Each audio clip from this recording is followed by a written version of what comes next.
बोलो भारत माता की। भारत माता का जयकारा जोरदार होना चाहिए।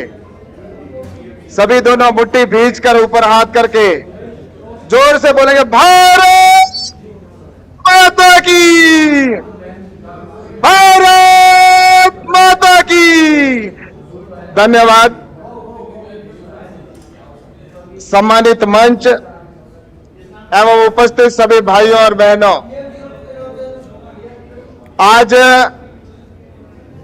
हमारे देश के प्रधानमंत्री आदरणीय नरेंद्र मोदी जी अभी कुछ ही क्षण हमारे बीच में पधारेंगे और इतना बड़ा जन सैलाब के रूप में आप सभी यहां पर उपस्थित हुए हो।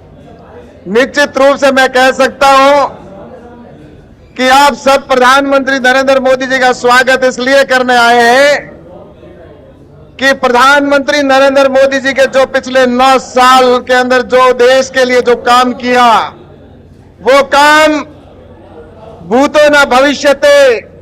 आज देश आगे बढ़ रहा है और लगातार तरक्की कर रहा है।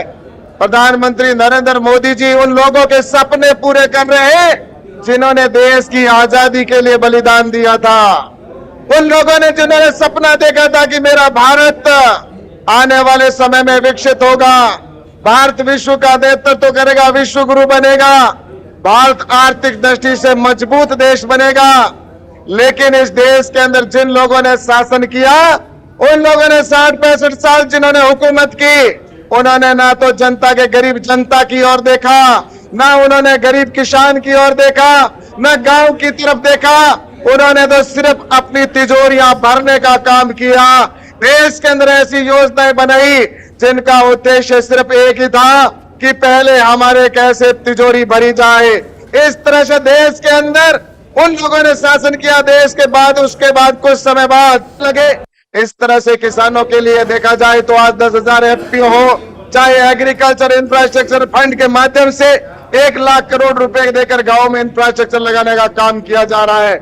सोयल हेल्थ के कार्डों की अगर संख्या की बात करें, इस सरकार ने कभी किसानों की सोयल हेल्थ की चिंता भी नहीं की, लेकिन प्रधानमंत्री नरेंद्र मोदी जी ने लगभग 23 करोड़ किसानों के हाथों में सोयल हेल्थ कार्ड देने का काम किया। एमएसपी पर खरीदने का लागत से 1.5 गुने पर सरकार ने काम किया।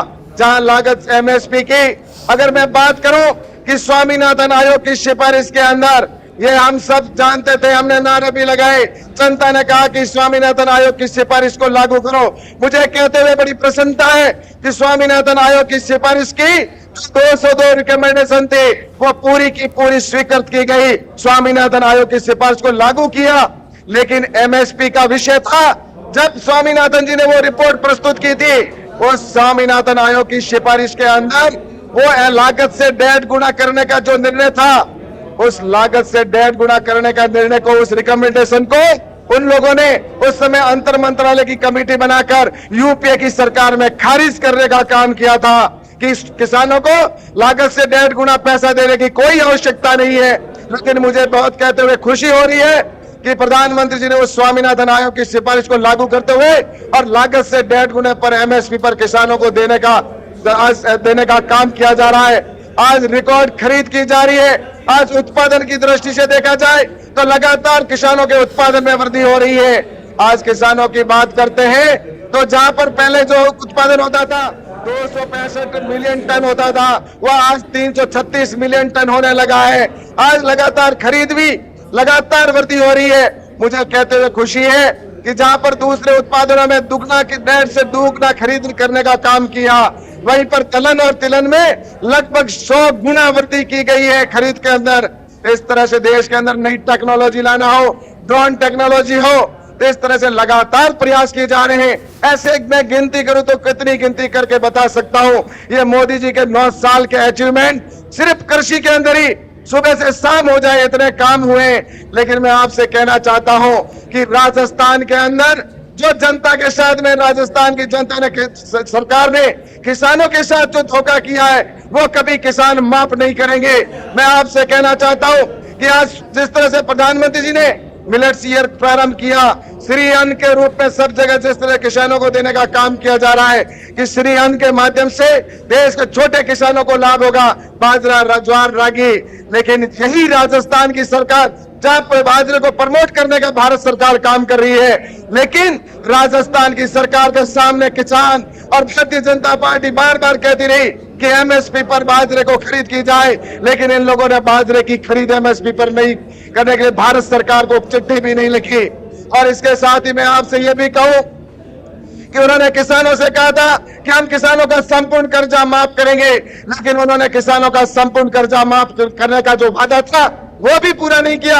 आज राजस्थान के किसान है जो जमीन उनकी नीलाम हो रही है ऋण की वजह से, उसके लिए उनको आत्महत्या करने के लिए मजबूर होना पड़ रहा है। राजस्थान की जनता के साथ तो किया ही किया, लेकिन उन्होंने गाय गो माता को भी नहीं बख्शा।